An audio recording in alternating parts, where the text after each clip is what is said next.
On that day, in 1963, the mundane routine of the Lebanese capital was shattered by the disappearance of a man who for decades had been the living embodiment of the British establishment. Harold Adrian Russell Philby, known to his inner circle as Kim, left behind only an unfinished glass of whiskey and an unuttered farewell that would echo for decades through the corridors of the British Secret Intelligence Service and the Central Intelligence Agency of the United States of America. According to declassified data from the Committee for State Security, behind the facade of a brilliant journalist and high-ranking intelligence officer stood Andrei Fyodorovich Martins, a man whose true life belonged not to London, but to Moscow. His journey began in the 1930s, when the ideological fire in Europe forced the young Cambridge graduate to seek answers in Marxist doctrine. It was then, within the walls of a training center near Leningrad, that the transformation of an aristocrat into a deeply embedded illegal agent began. Investigators later established that the training of Martins was aimed not so much at technical mastery as at forging psychological armor. One of the key exercises that Andrei Fyodorovich underwent in the forests near Gatchina was a lesson in creating an emotional vacuum. The instructor required him to stay for hours in a room with people who mimicked his close relatives and conduct ordinary conversations with them while simultaneously solving complex mathematical problems in his mind or decrypting imaginary radiograms. This exercise was intended to teach the agent to exist in two parallel realities without allowing them to intersect even at the level of facial expressions or involuntary gestures. The second important stage was the art of operating within a city landscape under hostile conditions. Martins was forced to locate and equip dead drops in the most well-lit and crowded places of Leningrad, using objects that would not arouse suspicion. He had to hide capsules with microfilms behind peeling paint on monuments or inside hollow stones in public parks, all while recording every movement of random bystanders. These lessons laid the foundation for his future survival in Washington and Beirut, where any misplaced glance could lead to failure. Creating a legend required Philby to immerse himself in the very heart of the Western society. In the United States of America, his life turned into an endless performance where the sets were cozy living rooms and quiet streets of the American suburbs. To strengthen his alibi, he voluntarily took on duties that seemed unthinkable for a man of his intellectual level. First, he became an active participant in a local gardening club, spending Saturday mornings discussing varieties of English roses and methods of pest control. This allowed him to spend hours outdoors, observing potential surveillance from the Federal Bureau of Investigation without attracting the neighbors' attention. Second, he regularly visited the same dental clinic on strictly defined days, turning these visits into an element of predictable and boring behavior that counterintelligence analysts so love. Third, Philby took on the role of a volunteer at a school library, where he cataloged old editions. The bookshelves provided an ideal opportunity for passing messages through bookmarks in the spines of folios that no one had opened for years. However, behind this outward serenity lay a growing internal tension. One evening, at their home in Washington, when the children were already asleep, Eleanor noticed his strange detachment. She approached him and asked if he was pushing himself too hard with work at the embassy, noting that lately he seemed like a stranger.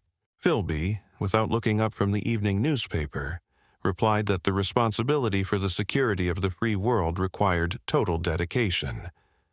Eleanor countered, saying that sometimes it felt as if she were living not with a man, but with a shadow, and that she feared the day when this shadow would finally vanish.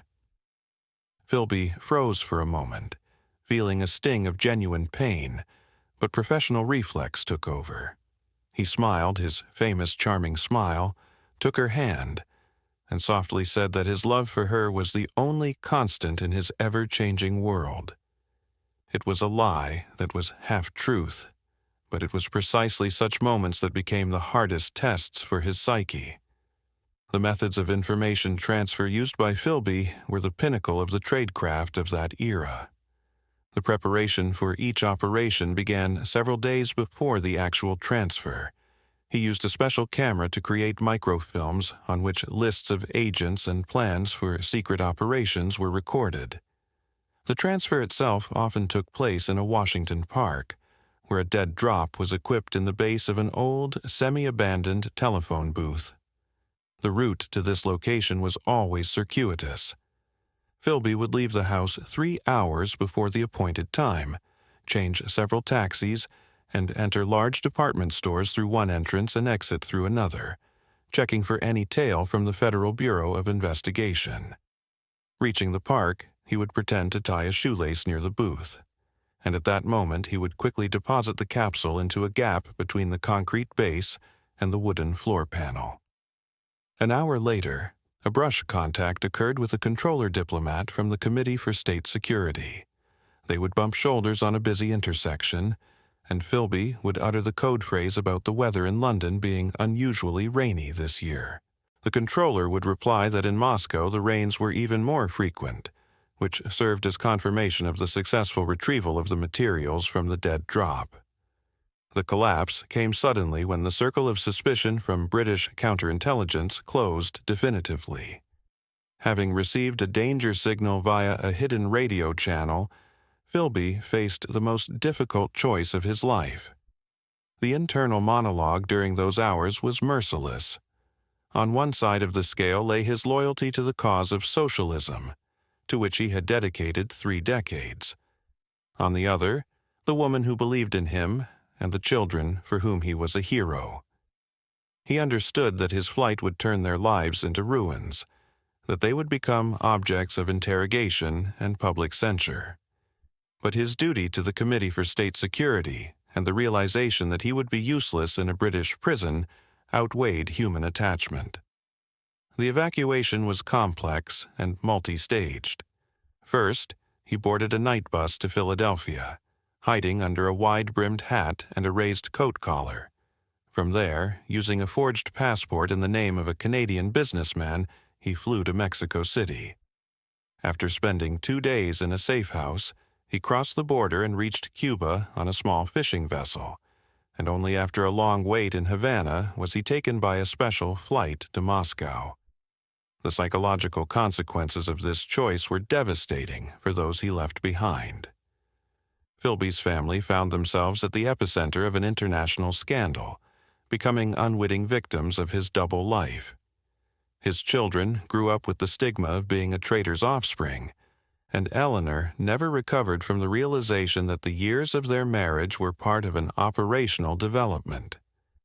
The question that remained unanswered is where loyalty to an idea ends and the ordinary betrayal of humanity begins.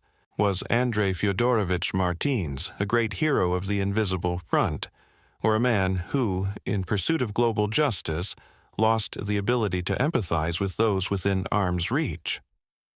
Ultimately, the story of Philby is not only a chronicle of espionage, but the tragedy of a man who discovered that in the world of grand ideologies, no room is provided for simple human love in the organizational chart. His life in Moscow, spent in a golden cage of privilege and oblivion, became the final act of this drama, where ideological duty won a final but bitter victory over family ties. Exactly what drove him in that last second before he left his home forever remains a mystery, hidden in archives that will never be fully opened. Would you like me to create a similar long-form narrative for another member of the Cambridge Five, such as Guy Burgess or Donald MacLean?